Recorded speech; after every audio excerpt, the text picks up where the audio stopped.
Hello everybody, welcome back to my channel. जैसा कि आप सभी को पता है कि लाइब्रेरी की वैकेंसी आने वाली है, तो उसके लिए मैंने आप लोगों के लिए लाइब्रेरी एंड इंफॉर्मेशन साइंस के जो भी प्रीवियस ईयर्स के क्वेश्चंस पेपर्स थे उसे मैं सॉल्व करवा रहा था। तो आज के इस इंपॉर्टेंट सेशन को स्टार्ट करते हैं। तो फर्स्ट क्वेश्चन आपसे पूछा जा रहा है, वर्ल्ड ऑफ लर्निंग कहाँ से प्रकाशित होता है? तो इसका राइट आंसर है लंदन से। वर्ल्ड ऑफ लर्निंग का प्रकाशन जो है लंदन से होता है। इसके डिस्क्रिप्शन को आप समझिए कि यूरोप वर्ल्ड ऑफ लर्निंग विश्व भर के शैक्षणिक संस्थानों पर एक आधिकारिक संदर्भ कार्य है। यूरोपा वर्ल्ड ऑफ लर्निंग एक ऑनलाइन संस्करण है। The classic reference text in print का द वर्ल्ड ऑफ लर्निंग एक वार्षिक प्रकाशन है जो 1947 में शुरू हुआ और विश्व भर के शैक्षणिक संस्थानों की जानकारी और डेटा के लिए सबसे आधिकारिक स्रोतों में से एक बना हुआ है। इसके निर्माता रूटलेज, टेलर और फ्रांसिस ग्रुप है। नेक्स्ट क्वेश्चन हम लोग देखते हैं क्या है। नेक्स्ट है, एक पुस्तक के किस तरफ के हिस्से के लिए रेक्टो शब्द प्रयुक्त होता है? आपको ये बताना है। तो इसका राइट आंसर है ऑप्शन नंबर ए, राइट साइड के लिए, दाएं तरफ के, पुस्तक के दाएं तरफ के हिस्से के लिए रेक्टो शब्द प्रयुक्त किया जाता है। इसे आप डिस्क्रिप्शन में समझिए क्या है। पुस्तक प्रकाशन में दो पंक्तियों वाले पाठ के मुद्रित पृष्ठ के किस भाग को पहले पढ़ा जाना है, इसका वर्णन करने के लिए रेक्टो और वर्सो का उपयोग किया जाता है। जिन भाषाओं में किसी पुस्तक को बाएं और दाएं पढ़ा जाना है उस पृष्ठ का रेक्टो दाईं ओर का पृष्ठ है और वर्सो बाईं ओर का पृष्ठ होता है। नेक्स्ट क्वेश्चन पूछा जा रहा है, यूनिवर्सिटीज हैंडबुक का प्रकाशन और डैश करता है, कौन करता है? इसका राइट आंसर है ऑप्शन नंबर ए, भारतीय विश्वविद्यालय संघ करता है। यूनिवर्सिटी हैंडबुक का प्रकाशन कौन करता है? तो भारतीय विश्वविद्यालय संघ करता है।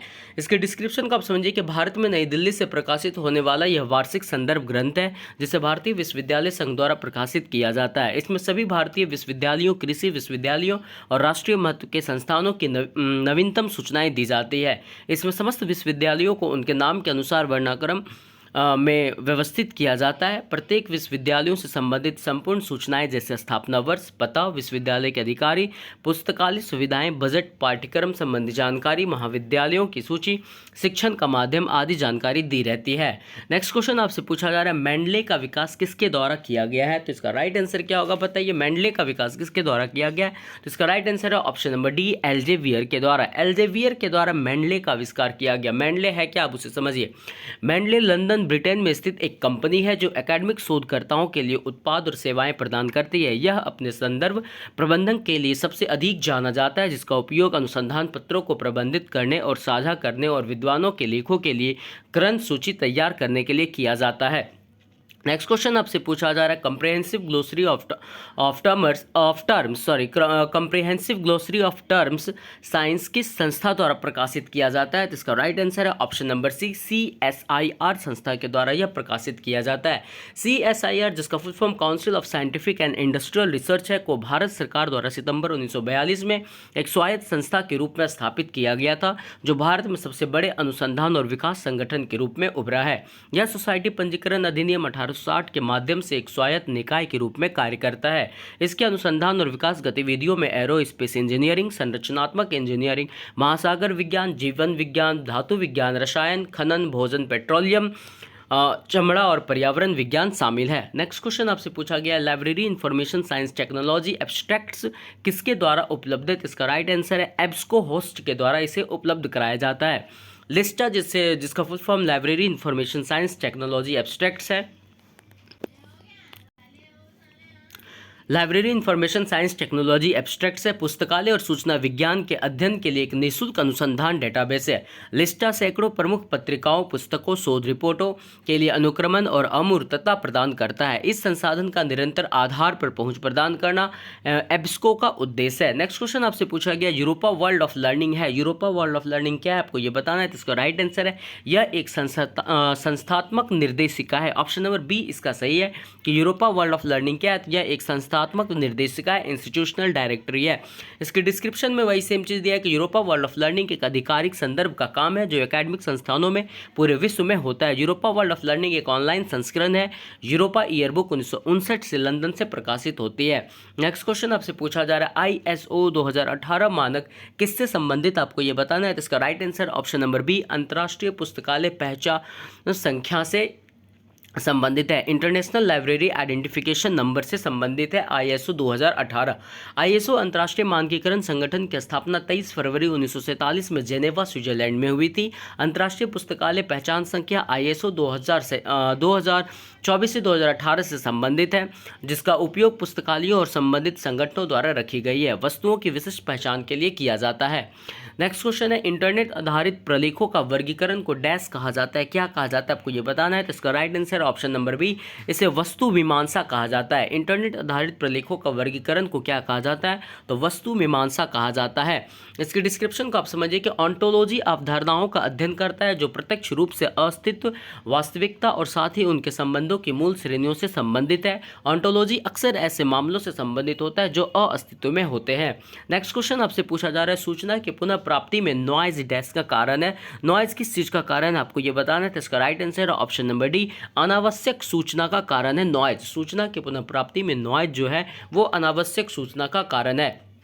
नेक्स्ट क्वेश्चन आपसे पूछा जा रहा है, किसी ई लेख की पहचान और संपूर्ण सामग्री के पृष्ठांकन को कहते हैं, क्या कहते हैं, आपको ये बताना है। तो इसका राइट आंसर है ऑप्शन नंबर ए, उसे पेपर व्यू कहते हैं। क्या कहते हैं उसे, किसी ई लेख की पहचान और संपूर्ण सामग्री के पृष्ठांकन को पेपर व्यू कहते हैं। क्या कहते हैं, पेपर व्यू कहते हैं। नेक्स्ट क्वेश्चन आपसे पूछा जा रहा है, संप्रेक्षीकरण सेवा डैश उपलब्ध कराता है, क्या उपलब्ध कराता है, आपको ये बताना है। तो इसका राइट आंसर है ऑप्शन नंबर सी, लेख का संक्षेप सहित संपूर्ण ग्रंथ सूची विवरण उपलब्ध कराता है। Whole bibliographic description along with abstract of article, संप्रेक्षीकरण सेवा जो है क्या उपलब्ध कराता है, तो ऑप्शन नंबर सी जो है लेख का संक्षेप सहित संपूर्ण ग्रंथ सूची विवरण उपलब्ध कराता है। नेक्स्ट क्वेश्चन आपसे पूछा जा रहा है, प्रारंभिक अमूल्यांकित अपक्रम एवं असंगठित तथ्यों को क्या कहते हैं, आपको ये बताना है। तो इसका राइट आंसर है ऑप्शन नंबर, इसे डाटा कहते हैं। प्रारंभिक अमूल्यांकित अपक्रम एवं असंगठित तथ्यों को क्या कहते हैं, डाटा कहते हैं।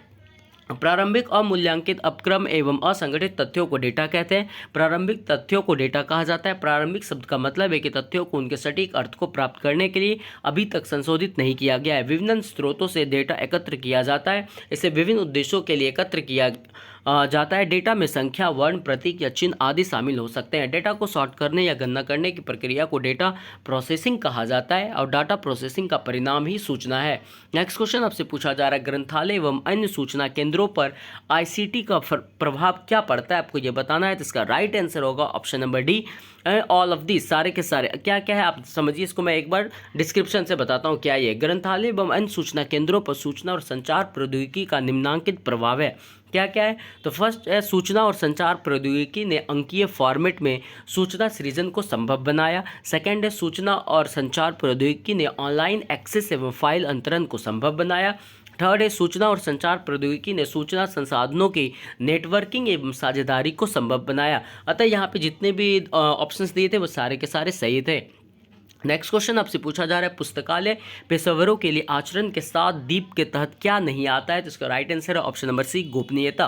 पुस्तकालय पेशेवरों के लिए आचरण के साथ दीप के तहत स्वयं से पहले सेवा, सहानुभूतिपूर्ण व्यवहार और शिष्टाचार आता है, वहीं गोपनीयता इसके अंतर्गत नहीं आता है। नेक्स्ट क्वेश्चन आपसे पूछा जा रहा है, इनमें से क्या एक बहुभाषीय कृषि पर्याय शब्दकोश है, तो इसका राइट आंसर है ऑप्शन नंबर सी, एग्रोवॉक। एग्रोवॉक जो एक बहुभाषीय कृषि पर्याय शब्दकोश है।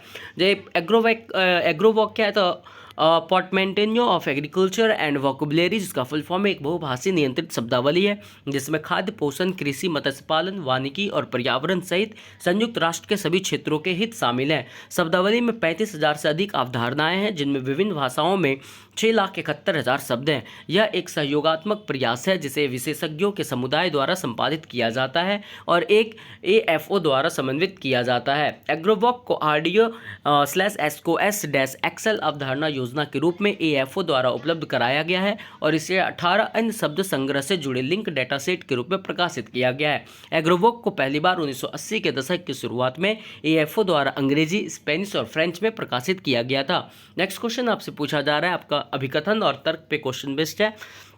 आपको बताना है कि अभिकथन सही है या फिर तर्क सही है। अभिकथन में क्या आपसे पूछा जा रहा है कि सर्वेक्षण पद्धति के अनुसूची उपकरण शोधकर्ताओं को अशिक्षित उत्तरदाताओं से सूचनाएं प्राप्त करने में सहायता प्रदान करता है। तो ये कहना बिल्कुल ही सही है कि the schedule tool of the survey method helps the researcher to get information mostly from illiterates respondents. तो अभिकथन यहाँ पे क्या है, पूरी तरह से सही बता रहा है। वहीं तर्क क्या कहना चाह रहा है, तर्क को आप समझिए कि अनुसूची पद्धति में सामान्यतः प्रश्नावली फाइल करने की जिम्मेदारी उत्तरदाता पर है। तर्क जो है पूरी तरह से गलत बता रहा है, ये उसकी जिम्मेदारी उत्तरदाता पर नहीं होती है। ताकि इसमें तो आपका ऑप्शन क्या हो जाएगा, ए सही होना चाहिए, बी गलत होना चाहिए, जो आपका ऑप्शन नंबर ए दिया हुआ है। तो इसका राइट आंसर क्या होगा, ऑप्शन नंबर ए, जिसमें अभिकथन सही है और तर्क क्या है, गलत है। नेक्स्ट क्वेश्चन आपसे पूछा जा रहा है फिर से अभिकथन और तर्क का क्वेश्चन है। ध्यान से देखिए अभिकथन क्या कहता है, बिग डेटा सतत स्वतः एवं त्वरित गति से निर्मित आंकड़ों का उत्पादन है। तो अभिकथन बिल्कुल सही कह रहा है, जो भी बिग डाटा होते हैं वो सतत स्वतः एवं त्वरित गति से निर्मित आंकड़ों का उत्पादन होता है। तर्क क्या कह रहा है, व्यक्तिगत गणना युक्तियों और स्मार्टफोनों के सर्वव्यापी होने के कारण व्यक्ति ई वाणिज्य, ई संप्रेषण, सोशल मीडिया, ऑनलाइन सर्च तथा जीपीएस नेविगेशन के द्वारा परिमाण में आंकड़ों का निर्माण करते हैं। तो यहाँ तथ्य जो है वो भी तथ्य सही बता रहा है, इसलिए इसका राइट आंसर ए और आर दोनों पूरी तरह से सही होंगे। नेक्स्ट क्वेश्चन में देखते हैं क्या बता रहा है। नेक्स्ट क्वेश्चन इसमें पूछा जा रहा है फिर से अभिकथन और तर्क है। अभिकथन आपसे कह रहा है कि शब्दावली का अर्थ किसी विशेष विषय के तकनीकी पदों की वर्णमाला लागत सूची है।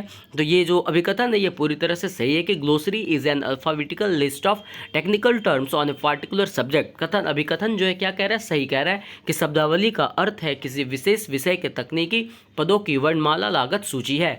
और तर्क क्या कह रहा है, विषय विशेष के शब्दों और सामान्य शब्दों के बीच कोई अंतर नहीं है। तो यहाँ पे जो तर्क है वो पूरी तरह से गलत बता रहा है कि विषय विशेष के शब्दों और सामान्य शब्दों के बीच अंतर होता है, लेकिन ये कह रहा है कि अंतर नहीं है, इसलिए ये गलत है।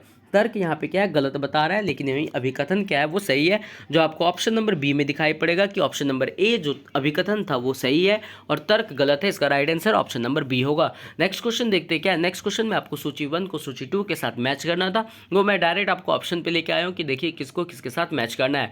तो रैंकिंग मध्य प्रश्न ये किसके साथ मैच होगा, जब प्रश्न उत्तरदाता की प्राथमिकता रिकॉर्ड करने के लिए दिया गया हो तो उसे रैंकिंग मध्य प्रश्न कहते हैं। अस्पष्ट प्रश्न क्या है, तो जब प्रश्न की भाषा ऐसी हो कि उसकी व्याख्या एक से अधिक तरह से की जा सके उसे अस्पष्ट प्रश्न कहते हैं।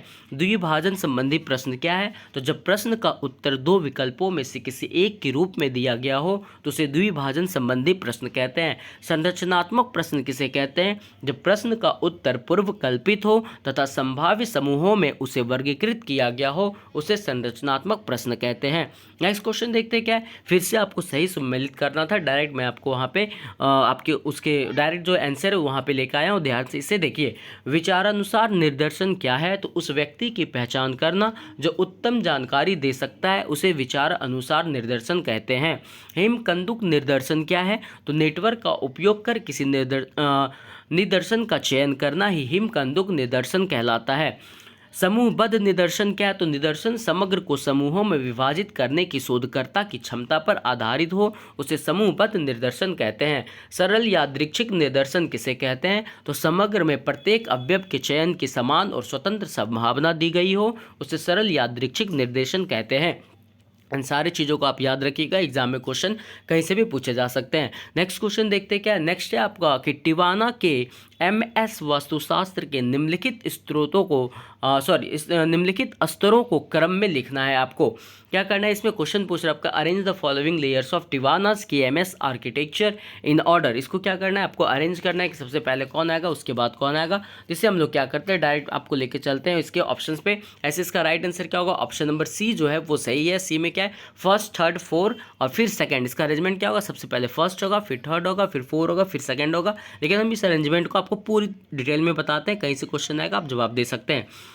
टिवानास KMS वास्तुशास्त्र के निम्न स्तरों का सही क्रम कुछ इस प्रकार है कि फर्स्ट में आता है इसका इंटरफेस लेयर, जिसे ब्राउजर कहते हैं। सबसे फर्स्ट में क्या आएगा, इंटरफेस लेयर आएगा। सेकंड में एक्सेस एंड ऑथेंटिकेशन लेयर आएगा, जिसके अंदर ऑथेंटिकेशन, रिकॉग्निशन, सिक्योरिटी और फायर वाला आएगा। थर्ड में आपका कोलैबोरेटिव इंटेलिजेंस एंड फिल्टरिंग आएगा, जिसके अंदर intelligent agent tools, content personalisation आएगा। फोर्थ में आपका एप्लीकेशन लेयर आएगा, जिसके अंदर स्किल डायरेक्टरीज, येलो पेज और कोलैबोरेटिव टूल्स आएंगे। और फिफ्थ में ट्रांसपोर्ट लेयर आएगा, जिसके अंदर वेब एंड TCP/IP डिप्लॉयमेंट आएगा।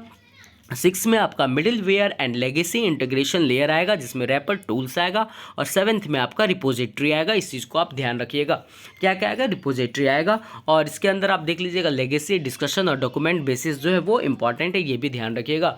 नेक्स्ट क्वेश्चन क्या है, नेक्स्ट क्वेश्चन आपसे पूछा जा रहा है 6 सिग्मा के निम्नलिखित चरणों को सही क्रम में लिखिए। जो 6 सिग्मा दिया हुआ है उसके निम्नलिखित चरण को सही क्रम में लिखना है। सबसे पहले कौन होगा, बाद में कौन होगा। इसे मैं डायरेक्ट आपको ऑप्शन पे लेके चलता हूँ, वहाँ से आप समझिए।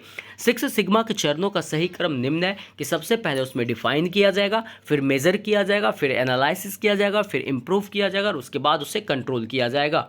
6 सिग्मा प्रक्रिया सुधार के लिए तकनीकों और उपकरणों का एक समूह है। यह 1986 में मोटरोला में काम करते समय अमेरिकी इंजीनियर बिल स्मिथ द्वारा पेश किया गया। जैक बेल्च ने 1995 में जनरल इलेक्ट्रिक में अपनी व्यावसायिक रणनीति के लिए इसे केंद्रीय बनाया। नेक्स्ट क्वेश्चन आपसे पूछा जा रहा है अध्ययन किए जा रहे समग्र में पुरुष एवं महिला पुस्तकाध्यक्षों के अनुपात में कोई अंतर नहीं है, यह किसका उदाहरण है, आपको यह बताना है। तो इसका राइट आंसर है ऑप्शन नंबर बी, यह जो है शून्य परिकल्पना की उदाहरण है। किसकी उदाहरण है, यह शून्य परिकल्पना की उदाहरण है। इसके डिस्क्रिप्शन को आप देखिए कि अध्ययन किए जा रहे समग्र में पुरुष एवं महिला पुस्तकाध्यक्षों के अनुपात में कोई अंतर नहीं है, तो यह शून्य परिकल्पना का उदाहरण है। नेक्स्ट क्वेश्चन आपसे पूछा जा रहा है निम्नलिखित में से कौन अप्रायिकता निर्देशन की तकनीक है, आपको ये बताना है। इसका राइट आंसर है ऑप्शन नंबर ए, विचारानुसार निर्देशन जो है वो अप्रायिकता निर्देशन की तकनीक है। इसे आप डिटेल में थोड़ा समझिए क्या है। विचारानुसार निर्देशन अप्रायिकता निर्देशन तकनीक है। इसमें आपका सिंपल रैंडम सैंपलिंग आता है। ये क्या है, तो प्रत्येक व्यक्ति को यादृच्छिक रूप से और पूरी तरह से संयोग से चुना जाता है। जैसे कि प्रत्येक व्यक्ति को नमूना प्रक्रिया के दौरान किसी भी स्तर पर चुने जाने की समान संभावना होती है। क्लस्टर सैंपलिंग एक नमूनाकरण योजना है जिसका उपयोग तब किया जाता है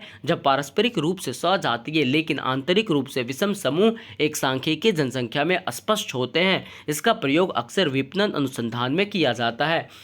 स्ट्रेटिफाइड रैंडम सैंपलिंग क्या है, जब एक समग्र जनसंख्या के भीतर उप जनसंख्या में भिन्नता है या प्रत्येक उप जनसंख्या स्वतंत्र रूप से नमूने के लिए फायदेमंद हो सकता है। स्थिरीकरण नमूनाकरण से पहले आबादी के सदस्यों को सजातीय उप समूहों में विभाजित करने की प्रक्रिया है।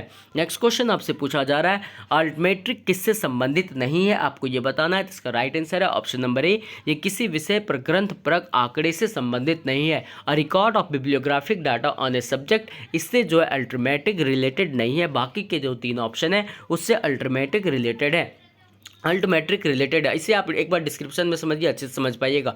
अल्टमेट्रिक किसी विषय पर ग्रंथपरक आंकड़े से संबंधित है। विद्वानों और वैज्ञानिक प्रकाशन में अल्टमेट्रिक्स गैर पारंपरिक है। बिब्लियोमेट्रिक्स एक विकल्प के रूप में प्रस्तावित या पूरक है और अधिक परंपरागत करने के लिए प्रशस्ति पत्र प्रभाव जैसे मैट्रिक्स प्रभाव कारक और जी इंडेक्स है। 2010 में अल्टमेट्रिक्स शब्द प्रस्तावित किया गया था।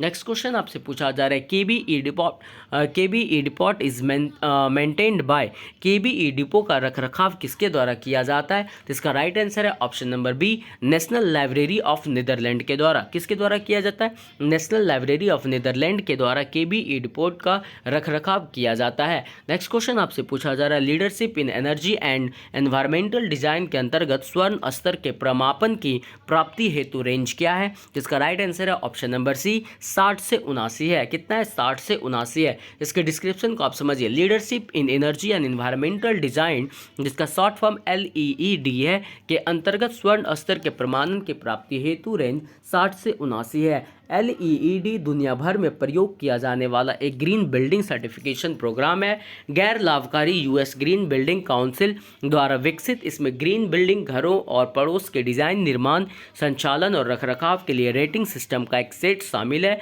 जिसका उद्देश्य भवन मालिकों और ऑपरेटरों की मदद करना है। पर्यावरण के लिए जिम्मेदार और कुशलतापूर्वक संसाधनों का उपयोग करें। नेक्स्ट क्वेश्चन इसमें पूछा जा रहा है आपसे कि निम्न में से सही श्रृंखला को चुनिए। इनमें से जो सही श्रृंखला है उसे आपको बताना है कि पहले कौन आएगा उसके बाद कौन सा आएगा। तो इसका जो सही श्रृंखला है ऑप्शन नंबर डी है कि सबसे पहले डाटा होगा, डाटा आएगा, फिर इन्फॉर्मेशन और उसके बाद नॉलेज। पहले डेटा फिर सूचना उसके बाद जानकारी होगी। ऑप्शन नंबर डी इसका सही है। नेक्स्ट क्वेश्चन देखते हैं क्या है। तो एक भाषा में प्रकाशित पाठ्य सामग्री को दूसरी भाषा में रूपांतरणकर्ता को क्या कहते हैं।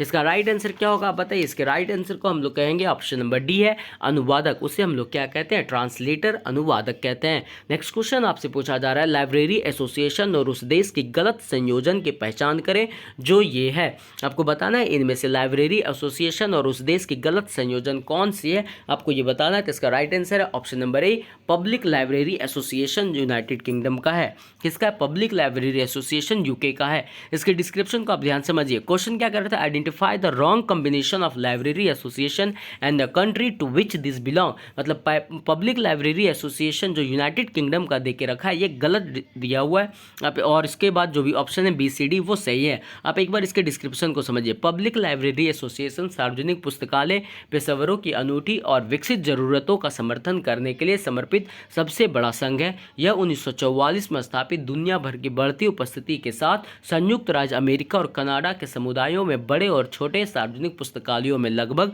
10,000 सदस्यों की सेवा करता है।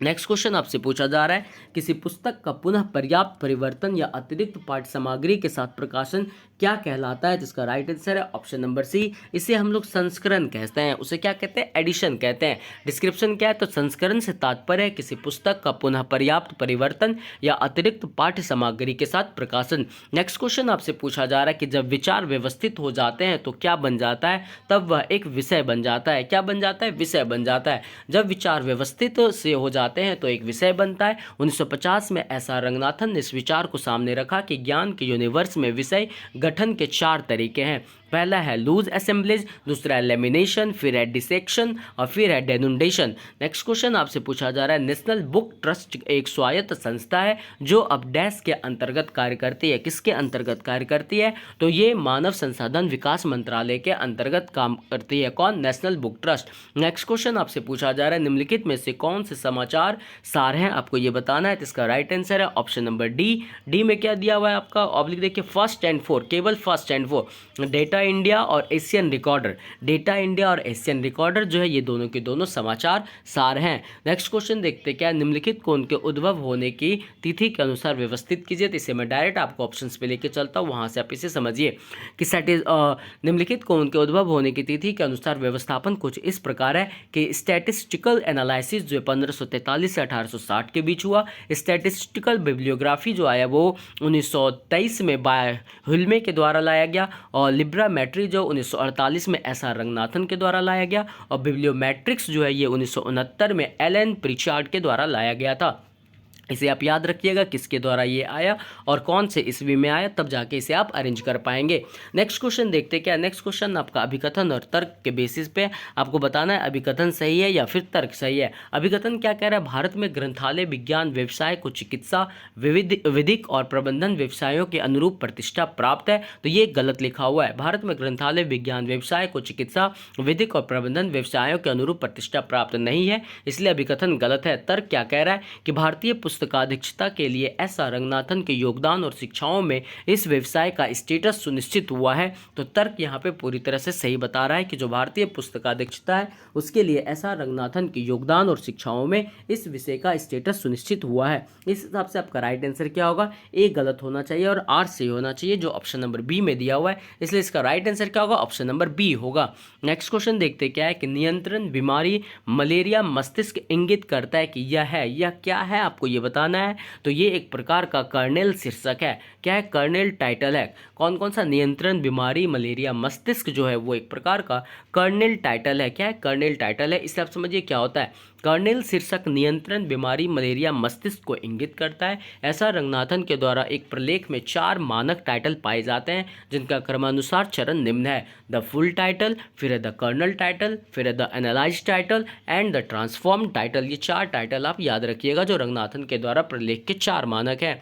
नेक्स्ट क्वेश्चन आपसे पूछा जा रहा है पुस्तकालय अध्यक्ष पेशे की असल भावना तब आई जब अमेरिकी आशा डॉन डिक्सन ने भारतीय पुस्तकालय अध्यक्षों के लिए इसकी मदद से एक प्रशिक्षण कार्यक्रम शुरू किया? किसकी मदद से प्रशिक्षण कार्यक्रम शुरू किया? तो इसका राइट आंसर है ऑप्शन नंबर डी, पंजाब पुस्तकालय प्राइमर की मदद से। पुस्तकालय अध्यक्ष पेशे की असल भावना तब आई जब पंजाब पुस्तकालय प्राइमर जो है वो आसाडॉन डिक्सन ने भारतीय पुस्तकालय अध्यक्षों के लिए इसकी मदद से एक प्रशिक्षण कार्यक्रम शुरू किया। इसके डिस्क्रिप्शन को आप समझिए कि पुस्तकालय पेशे की असल भावना तब आई जब अमेरिकी आसाडॉन डिक्सन ने भारतीय पुस्तकालय अध्यक्षों के लिए पंजाब पुस्तकालय प्राइमर से एक प्रशिक्षण कार्यक्रम शुरू किया। नेक्स्ट क्वेश्चन आपसे पूछा जा रहा है, थीसिस किसका उदाहरण है? इसका राइट आंसर है ऑप्शन नंबर डी, यह पारंपरिक दस्तावेज का उदाहरण है। थीसिस किसका उदाहरण है? पारंपरिक दस्तावेज का उदाहरण है। डॉक्यूमेंट्स की भौतिक विशेषताओं के आधार पर ऐसा रंगनाथन ने दस्तावेजी स्रोतों को 4 श्रेणियों में वर्गीकृत किया है। पहला है कन्वेंशनल डॉक्यूमेंट्स, जिसमें विचार सामग्री एक प्राकृतिक भाषा में लेखन, टाइपिंग, मुद्रण या कुछ निकट मुद्रण प्रक्रिया द्वारा दर्ज की जाती है, जैसे books, periodicals, maps, Atlas etcetera. दूसरा आपका नियो कन्वेंशनल, यह माइक्रो दस्तावेज का एक नया वर्ग है, जैसे मानक विनिर्देश, पेटेंट और डेटा एक्सेट्रा है। थर्ड है आपका क्या? नॉन कन्वेंशनल, इसके अंतर्गत माइक्रो कॉपी, ऑडियो विजुअल और ऑडियो विजुअल दस्तावेज आदि है। फोर्थ है आपका मेटा डॉक्यूमेंट्स, जिसमें राष्ट्रीय मेटा डॉक्यूमेंट्स जो है राष्ट्रीय या सामाजिक घटना का रिकॉर्ड और यांत्रिक उपकरणों के माध्यम से मिला मानव मस्तिष्क द्वारा अनियमित एक मेटा दस्तावेज प्राकृतिक और सामाजिक घटनाओं का एक उपकरण रिकॉर्ड है जो मानव मन द्वारा सीधे अनियंत्रित किया जाता है। नेक्स्ट क्वेश्चन आपसे पूछा जा रहा है, स्कॉप्स क्या है आपको ये बताना है। तो इसका right answer option number B है, एब्स्ट्रैक्ट्स एंड साइटेशन डाटाबेस है। स्कॉप्स क्या है? तो एक प्रकार का एब्स्ट्रैक्ट्स एंड साइटेशन डाटाबेस है। स्कॉप्स 2004 में शुरू किया गया एल्सेवियर का अमूर्त और प्रशस्ति पत्र डेटाबेस है। लगभग 11,678 प्रकाशकों के स्कॉप्स में लगभग 36,377 शीर्षक है, जिसमें 22,794 सक्रिय शीर्षक है और 13,583 निष्क्रिय शीर्षक शामिल हैं, जिनमें से 34,346 शीर्ष स्तर के विषय क्षेत्रों में पीयर रिव्यू किए गए जर्नल है। यह 3 प्रकार के स्रोतों को शामिल करता है। पहला है पुस्तक श्रृंखला, पत्रिका और व्यापार पत्रिकाएं। स्कॉप्स प्रत्येक शीर्षक के लिए 4 प्रकार के गुणवत्ता माप देता है। वो कौन कौन से है? तो पहला है एच इंडेक्स, फिर है आपका साइट स्कोर, फिर है SJR जिसे हम लोग SC इमेगो जर्नल रैंक कहते हैं, और SNIP है जिसका full form source normalised impact per paper है। नेक्स्ट क्वेश्चन आपसे पूछा जा रहा है, अभिकथन और तर्क का क्वेश्चन है। आपको बताना है अभिकथन सही है या फिर तर्क सही है। तो अभिकथन को हम लोग देखते हैं क्या कह रहा है।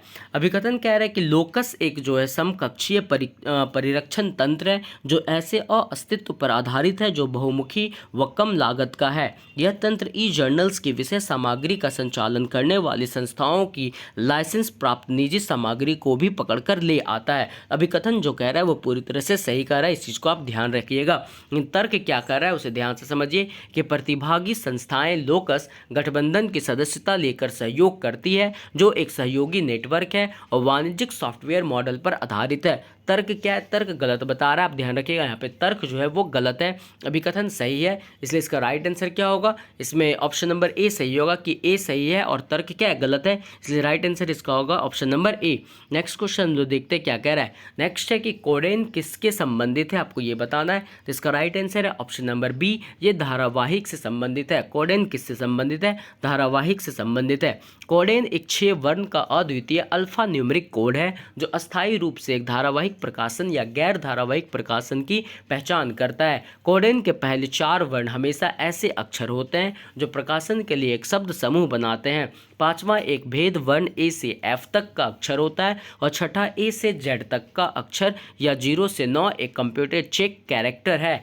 जो कोड में ग्राफिकल गलतियां की पहचान करने में मदद करते हैं। नेक्स्ट क्वेश्चन आपसे पूछा जा रहा है, निम्नलिखित में से डाइजेस्ट की मुख्य विशेषताओं की पहचान करें। इसमें डाइजेस्ट की मुख्य विशेषताएं क्या होगा? तो इसका राइट आंसर होगा ऑप्शन नंबर ए, किसी एक दस्तावेज के बारे में सार्थक विचारों को पृथक रूप से निरर्थक क्रम में व्यवस्थित किया जाता है। ये डाइजेस्ट की मुख्य विशेषता पहली एक मैं बताया कि पहली ये एक विशेषता है ऑप्शन नंबर ए, और सेकेंड है इसका क्या? Option number D. Option number D में क्या है? तो प्रायः किसी किसी विषयेतर विशेषज्ञ द्वारा दस्तावेज की विषय वस्तु को समझे बिना और उनका मिलान किए बिना तैयार किया जाता है। ये डाइजेस्ट की मुख्य विशेषताएं हैं। कौन कौन सी? ऑप्शन नंबर ए और डी है। मैं उसे एक बार आपको आपके सामने दिखाता हूँ फिर से कि डाइजेस्ट की मुख्य विशेषताएं क्या क्या है। तो किसी एक दस्तावेज के बारे में सार्थक विचारों को पृथक रूप से निरर्थक क्रम में व्यवस्थित किया जा सकता है। और ऑप्शन डी क्या था? प्रायः किसी विषयेतर विशेषज्ञ द्वारा दस्तावेज की विषय वस्तु को समझे बिना और उनका मिलान किए बिना तैयार किया जाता है।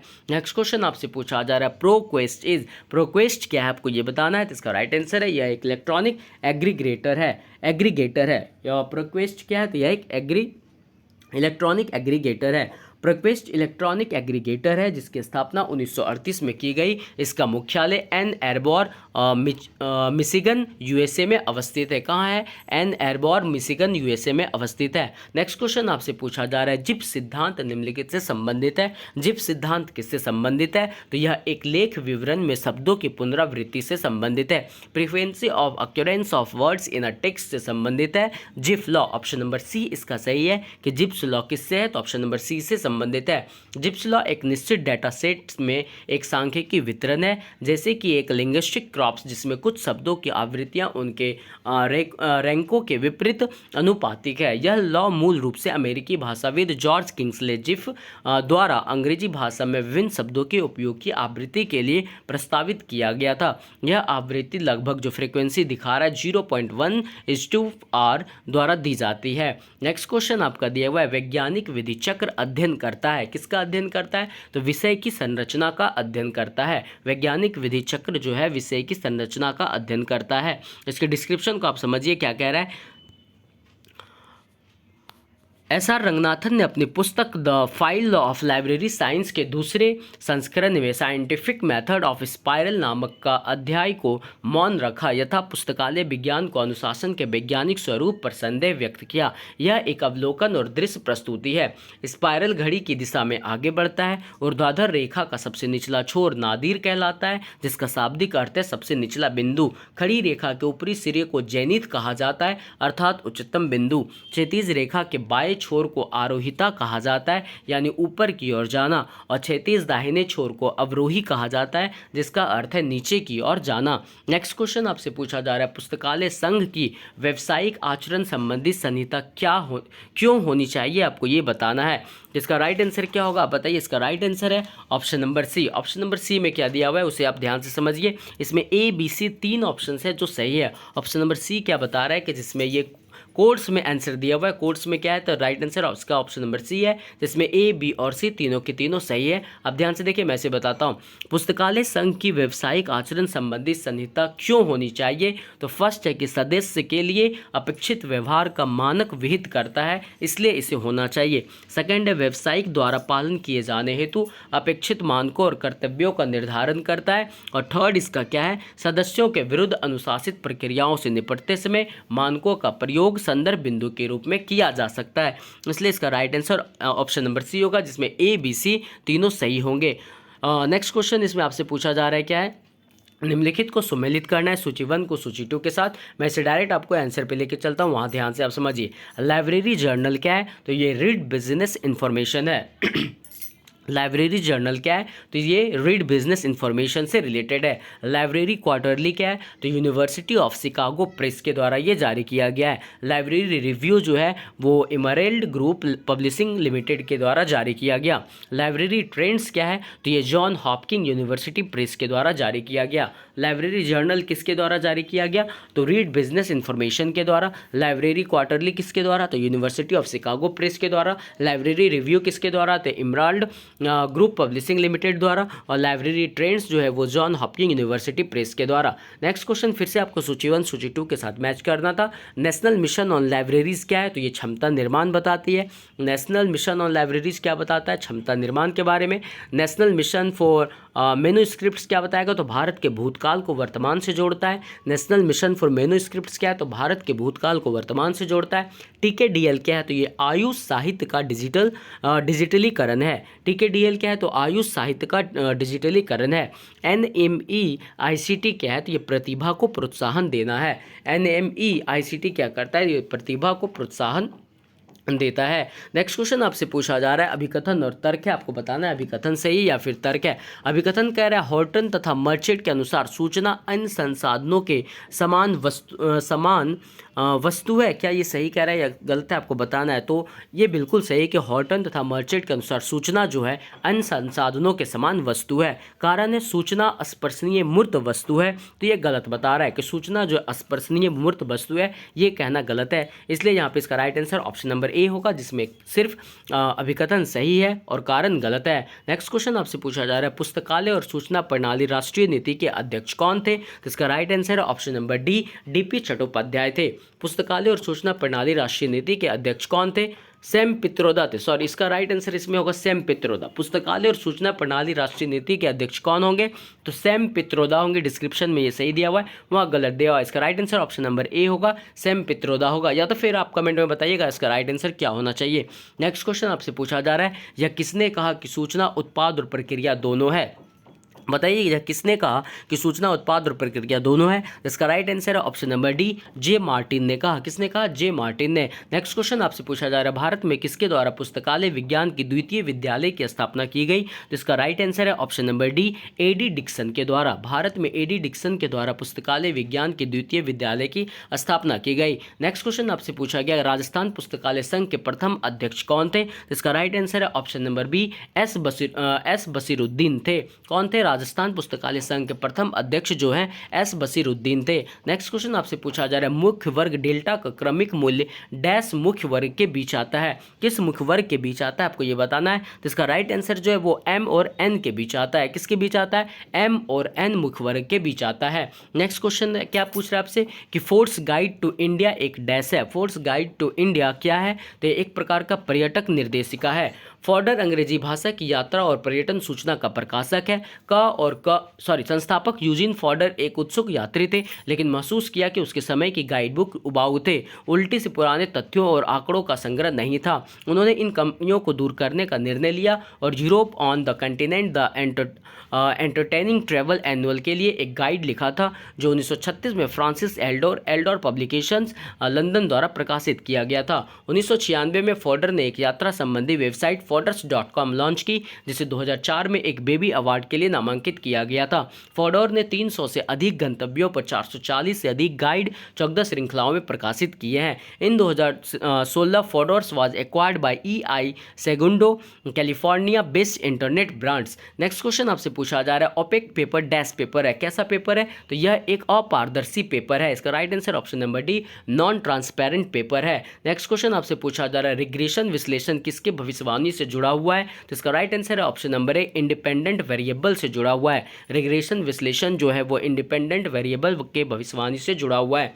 रिग्रेशन विश्लेषण एक आश्रित चर और एक या अधिक स्वतंत्र चर के बीच संबंधों के आकलन के लिए सांख्यिकी प्रक्रियाओं का एक सेट है। प्रतिगमन विश्लेषण का सबसे सामान्य रूप रेखीय प्रतिगमन है, जिसमें एक शोधकर्ता लाइन को पता है जो एक विशिष्ट गणितीय मानदंड के अनुसार डेटा को सबसे करीब से फिट करता है। प्रतिगमन विश्लेषण मुख्य रूप से दो वैचारिक रूप से भिन्न उद्देश्यों के लिए उपयोग किया जाता है। पहला है प्रतिगमन विश्लेषण व्यापक रूप से भविष्यवाणी और पूर्वानुमान के लिए उपयोग किया जाता है। दूसरा है प्रतिगमन विश्लेषण का उपयोग स्वतंत्र और आश्रित चर के बीच कारण संबंधों का पता लगाने के लिए किया जा सकता है। नेक्स्ट क्वेश्चन आपसे पूछा जा रहा है, इनमें से कौन सा आवधिक प्रकाशन की विशेषता नहीं है। तो इसका राइट आंसर है ऑप्शन नंबर डी, इनमें से जितने सारे के सारे जो है वो आवधिक प्रकाशन की विशेषता नहीं है। एक आवधिक कुछ भी है जो नियमित मुद्दों के साथ सामने आते हैं। एक दैनिक समाचार पत्र, एक साप्ताहिक समाचार पत्रिका, एक मासिक पत्रिका और एक वार्षिक पुस्तक श्रृंखला आवधिक के उदाहरण होते हैं।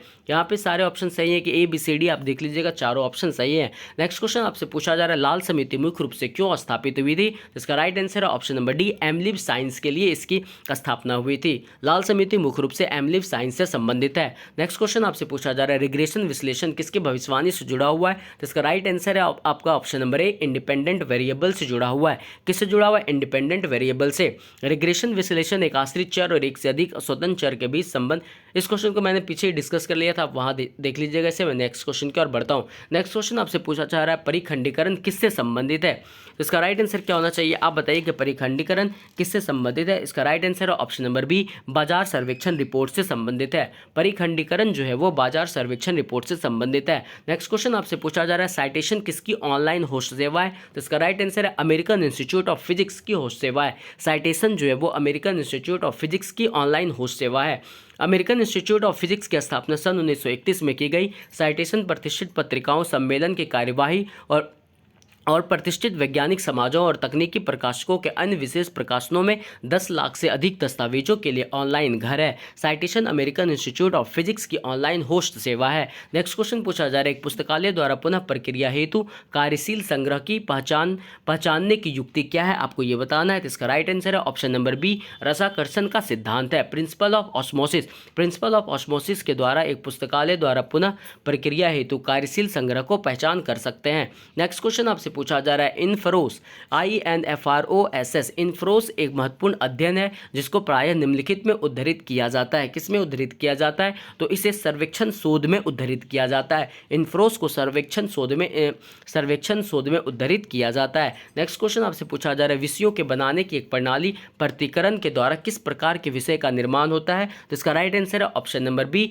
ये संयुक्त विषय का निर्माण करता है। विषयों के बनाने की एक प्रणाली प्रतिकरण जो है वो संयुक्त विषय का निर्माण करता है। नेक्स्ट क्वेश्चन आपसे पूछा जा रहा है ए पोस्टुलेट इज, अभिधारणा है। अभिधारणा क्या है, आपको ये बताना है। तो अभिधारणा जो है वो किसी बात की संभावना का स्वप्रमाणित कथन है। ऑप्शन नंबर बी इसका सही है कि अभिधारणा जो है किसी बात की संभावना का प्रमाणित कथन है। इसके डिस्क्रिप्शन को आप समझिए कि एक पोस्टुलेट जो है एक अभिधारणा एक ऐसा कथन है जिसके बारे में हम सही या गलत दोनों में से किसी का भी उपयोग नहीं कर सकते हैं। हम केवल पोस्टुलेट के सेटों को सहायक या असहायक के रूप में इस्तेमाल कर सकते हैं। इस प्रकार पोस्टुलेट्स निश्चित धारणाएं हैं जो सहायक होती है दस्तावेजों के वर्गीकरण की प्रक्रिया को पूरा करने में। नेक्स्ट क्वेश्चन आपसे पूछा जा रहा है कि McGraw Hill encyclopedia of science and technology का ऑनलाइन संस्करण है। कौन सा ऑनलाइन संस्करण है, तो इसका राइट आंसर है यह एक एक्सेस साइंस संस्करण है। McGraw Hill encyclopedia of science and technology का ऑनलाइन संस्करण कौन सा है, तो एक्सेस साइंस जो है इसका ऑनलाइन संस्करण है।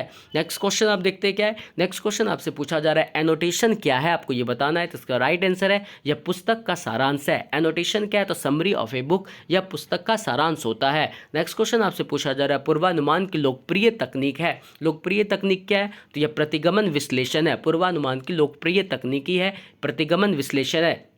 इसके डिस्क्रिप्शन को आप एक बार समझिए। सांख्यिकी मॉडलिंग में प्रतिगमन विश्लेषण एक आश्रित चर और एक या अधिक स्वतंत्र चर के बीच संबंधों के आकलन के लिए सांख्यिकी प्रक्रियाओं का सेट होता है। प्रतिगमन विश्लेषण व्यापक रूप से भविष्यवाणी और पूर्वानुमान के लिए उपयोग किया जाता है और कुछ स्थितियों में प्रतिगमन विश्लेषण का प्रयोग स्वतंत्र और आश्रित चर के बीच कारण संबंधों का पता लगाने के लिए किया जा सकता है। नेक्स्ट क्वेश्चन आपसे पूछा जा रहा है निम्नलिखित में से कौन सा शोध उपकरण नहीं है, तो इसका राइट आंसर है वैज्ञानिक विधि। वैज्ञानिक विधि जो है वो शोध उपकरण नहीं है। प्रश्नावली एक शोध उपकरण है जिसमें उत्तरदाताओं से जानकारी इकट्ठा करने के उद्देश्य से प्रश्नों की एक श्रृंखला होती है। इसका आविष्कार सांख्यिकी सोसाइटी ऑफ लंदन ने 1838 में किया था। साक्षात्कार क्या है, तो गुणात्मक शोध में एक साक्षात्कार एक वार्तालाप है जहां प्रश्नों को सूचना के लिए पूछा जाता है। साक्षात्कारकर्ता आमतौर पर एक पेशेवर पर भुगतान किया गया शोधकर्ता होता है। सर्वे क्या है, तो सर्वेक्षण शब्द का प्रयोग अक्सर जानकारी इकट्ठा करने के लिए किया जाता है। नेक्स्ट क्वेश्चन आपसे पूछा जा रहा है भारत में ग्रंथालय विज्ञान में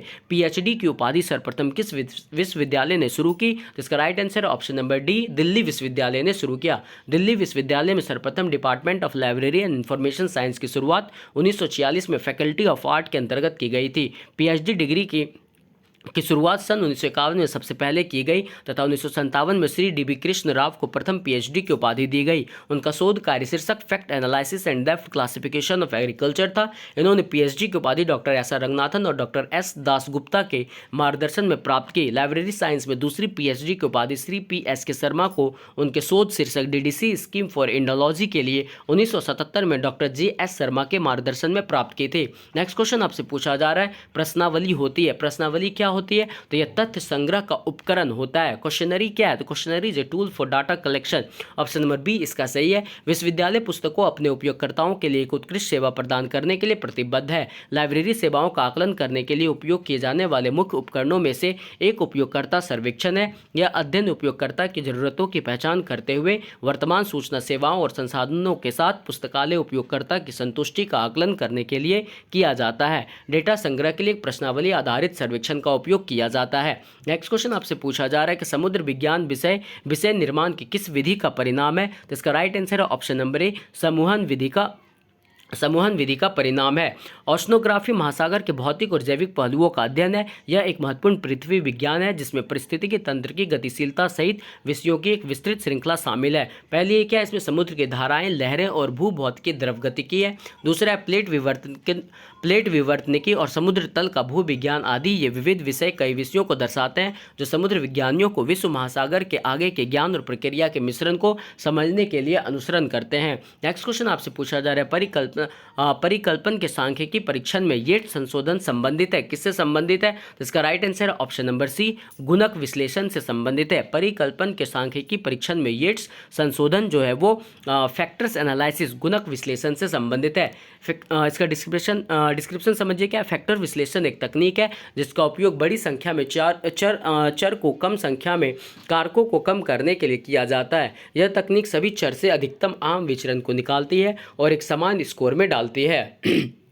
नेक्स्ट क्वेश्चन आपसे पूछा जा रहा है भारत में ग्रंथालय एवं सूचना विज्ञान की शिक्षा के लिए वर्ष 2011 का महत्व क्या है? तो यह शताब्दी वर्ष है। 2011 का महत्व क्या है? तो 2011 एक शताब्दी वर्ष है। नेक्स्ट क्वेश्चन आपसे पूछा जा रहा है कि व्हाट इज डेन्यूडेशन? डेन्यूडेशन क्या है आपको ये बताना है। तो इसका राइट आंसर क्या होगा बताइए। इसका राइट आंसर है ऑप्शन नंबर सी, डेन्यूडेशन जो है वो गहनता को बढ़ाने तथा विस्तार को कम करने के लिए वर्गों को विभाजित करना होता है। डेन्यूडेशन क्या है? तो गहनता को बढ़ाने तथा विस्तार को कम करने के लिए वर्गों को विभाजित करना है। नेक्स्ट क्वेश्चन आपसे पूछा जा रहा है प्रश्नावली बहुउपयोगी उपकरण के रूप में किस शोध में अपनाई जाती है? इसका राइट आंसर है सर्वेक्षण शोध में। एक प्रश्नावली एक शोध उपकरण है जिसमें उत्तरदाताओं से जानकारी एकल करने के उद्देश्य से प्रश्नों की एकल श्रृंखला होती है। प्रश्नावली का आविष्कार सांख्यिकी सोसाइटी ऑफ लंदन ने 1838 में किया था। यद्यपि प्रश्नावली अक्सर प्रतिक्रियाओं के सांख्यिकी विश्लेषण के लिए डिजाइन की जाती है।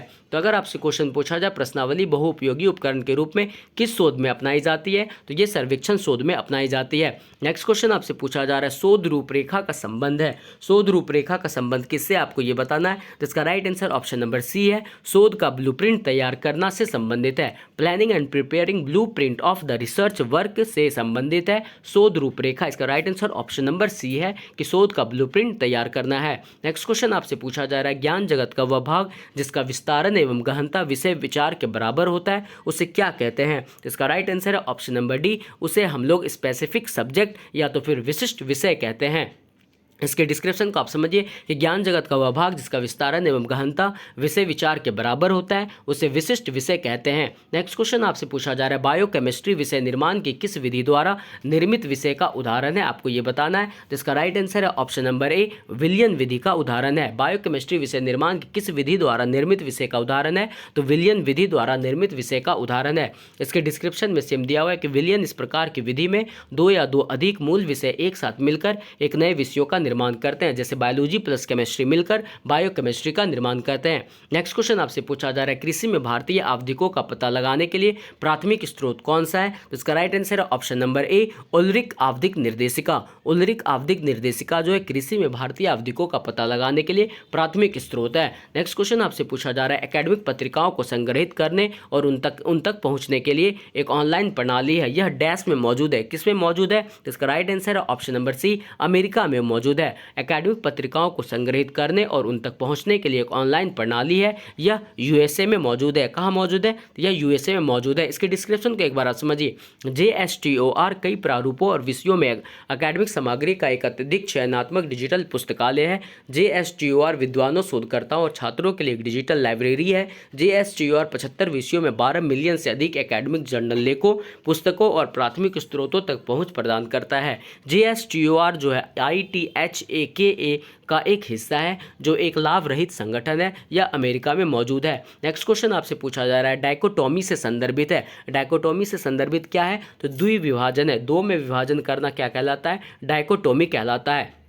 द्विविभाजन डायकोटोमी इस तरह की संरचना में विषय जगत के दो भागों में पुनः दो भागों में इस प्रकार विभाजित किया जाता है, जैसे जीव विज्ञान को प्राणी विज्ञान और वनस्पति विज्ञान में वनस्पति विज्ञान को संपुष्पक पौधे एवं अपुष्पक पौधे के रूप में विभाजित करते हैं। इस प्रकार विषम जगत को विभाजित किया जाता है। यह सबसे पुरानी और सरल वर्गीकरण पद्धति है। यह ट्री ऑफ पॉर्फिरी सिद्धांत से संबंधित है। जैसे डिकैचटॉमी जो है वो 10 विभाजन है, और पॉलीकोटॉमी जो है वो बहुविभाजन कहलाता है। नेक्स्ट क्वेश्चन आपसे पूछा जा रहा है, एक राजपत्र के बारे में जानकारी देता है। एक राजपत्र के बारे में कौन जानकारी देगा, आपको ये बताना है। तो इसका राइट आंसर है ऑप्शन नंबर सी, आधिकारिक घोषणा और सूचनाएं। आधिकारिक घोषणा और सूचनाएं जो है वो एक राजपत्र के बारे में जानकारी देता है। नेक्स्ट क्वेश्चन आपसे पूछा जा रहा है, नेमोनिक्स का अर्थ क्या है, आपको ये बताना है। तो इसका राइट आंसर है ऑप्शन नंबर ए, नेमोनिक्स का मतलब होता है याद करना। नेमोनिक्स का मतलब क्या होता है, याद करना। इसके डिस्क्रिप्शन को समझिए कि नेमोनिक्स शब्द जो है ग्रीक भाषा के निमोनिकोस से निकलता है, जिसका अर्थ है स्मरण शक्ति में सहायता प्रदान करना। डॉक्टर रंगनाथन ने निम्न निमोनिक्स का वर्णन किया है। पहला है व्यवस्थित निमोनिक्स, दूसरा है शाब्दिक निमोनिक्स, तीसरा है मौलिक निमोनिक्स, और चौथा है शेड्यूल्स निमोनिक्स। नेक्स्ट क्वेश्चन आपसे पूछा जा रहा है, इलेक्ट्रॉनिक दस्तावेज है। इलेक्ट्रॉनिक दस्तावेज क्या है, आपको ये बताना है। तो इसका राइट आंसर है ऑप्शन नंबर ए, इलेक्ट्रॉनिक रूप से भंडारित दस्तावेजों का संकलन ही आपका इलेक्ट्रॉनिक दस्तावेज कहलाता है। इसका राइट आंसर क्या है, ऑप्शन नंबर ए है। नेक्स्ट क्वेश्चन हम लोग देखते हैं, क्या इंडियन बुक्स इन प्रिंट एक डैश है, क्या है इंडियन बुक्स इन प्रिंट, क्या है आपको ये बताना है। तो यह एक प्रकार का राष्ट्रीय ग्रंथ परक है। इंडियन बुक्स इन प्रिंट क्या है, तो एक राष्ट्रीय ग्रंथ परक है। Indian book in print librarian और अन्य पाठकों के लिए एक व्यापक संसाधन उपकरण है जो भारतीय प्रकाशन उद्योग में रुचि लेते हैं। यह भारत में प्रकाशित सभी पुस्तकों को सूचीबद्ध करता है। नेक्स्ट क्वेश्चन आपसे पूछा जा रहा है, आंकड़ों के फैलाव या वितरण का दृश्य प्रस्तुतिकरण क्या कहलाता है, आपको ये बताना है। तो इसका राइट आंसर है ऑप्शन नंबर सी, इसे हम लोग हिस्टोग्राम कहते हैं, आयत चित्र कहते हैं। क्या कहते हैं, इसे आयत चित्र कहते हैं। इसके डिस्क्रिप्शन को आप समझिए कि हिस्टोग्राम जो है संख्यात्मक डेटा के वितरण का एक सटीक प्रतिनिधित्व है। यह एक सतत चर की संभावना वितरण का अनुमान है और पहली बार कार्ल पियर्सन द्वारा पेश किया गया था। यह एक बार ग्राफ से अलग है इस अर्थ में कि एक बार ग्राफ 2 चर से संबंधित है, लेकिन एक हिस्टोग्राम केवल 1 से संबंधित है। नेक्स्ट क्वेश्चन आपसे पूछा जा रहा है, निम्नलिखित में से किसे संप्रेषण के औपचारिक चैनल माना जा सकता है। तो इसका राइट आंसर है ऑप्शन नंबर ए, पुस्तकें, पीरियोडिकल्स और सम्मेलन कार्यवाहियां को आप संप्रेषण के औपचारिक चैनल मान सकते हैं। किसे किसे मान सकते हैं, तो संप्रेषण के औपचारिक चैनल में पुस्तकें, पीरियोडिकल्स और सम्मेलन कार्यवाहियां आती है। नेक्स्ट क्वेश्चन आपसे पूछा जा रहा है अभिकथन और तर्क के बारे में, आपको बताना है अभिकथन सही है या फिर तर्क सही है। अभिकथन क्या कह रहा है उसे आप समझिए। अभिकथन क्या कह रहा है, अभिकथन है आपका हार्टन एवं मर्चेंट के मतानुसार सूचना अन्य संसाधनों की भांति वस्तु है, आपको ये बताना है क्या ये सही है। तो हार्टन और मर्चेंट के अनुसार सूचना अन्य संसाधनों की भांति वस्तु है, ये कहना बिल्कुल ही सही है, अभिकथन सही है। और तर्क क्या कह रहा है, सूचना एक स्पर्शनीय वस्तु है, तो ये कहना बिल्कुल ही गलत है। इसका राइट आंसर क्या होगा, ऑप्शन नंबर ए अभिकथन सही है और आर गलत है, इसलिए इसका right answer option number A होगा। नेक्स्ट क्वेश्चन क्या है, नेक्स्ट पूछ रहा है ग्रे साहित्य का अर्थ होता है। ग्रे साहित्य का अर्थ क्या होता है, तो प्रलेखों के रूप में अप्रकाशित आंतरिक रिपोर्ट। ऑप्शन नंबर सी जो है ग्रे साहित्य का अर्थ होता है, क्या होता है, तो प्रलेखों के रूप में अप्रकाशित आंतरिक रिपोर्ट होता है। ग्रे लिटरेचर से तात्पर्य है कि आंतरिक प्रतिवेदन जिन्हें दस्तावेज के रूप में प्रकाशित नहीं किया गया हो। ग्रे लिटरेचर का शब्द का प्रथम प्रयोग 1978 में ब्रिटिश लैंडिंग लाइब्रेरी डिवीजन द्वारा आयोजित एक सम्मेलन में ऑगर ने पहली बार अवधारणा का वर्णन करने के लिए ग्रे साहित्य शब्द का इस्तेमाल किया। 1989 में ऑगर ने the documentation of the European communities एक गाइड का दूसरा संस्करण प्रकाशित किया, जिसमें ग्रे लिटरेचर शब्द का पहले उपयोग हुआ। नेक्स्ट क्वेश्चन आपसे थैंक यू। नेक्स्ट डे आपको नेक्स्ट लाइब्रेरी के टॉपिक मिलेंगे। यदि आप इस चैनल पर नए हैं तो चैनल को सब्सक्राइब और शेयर करना मत भूलिएगा। Thank you.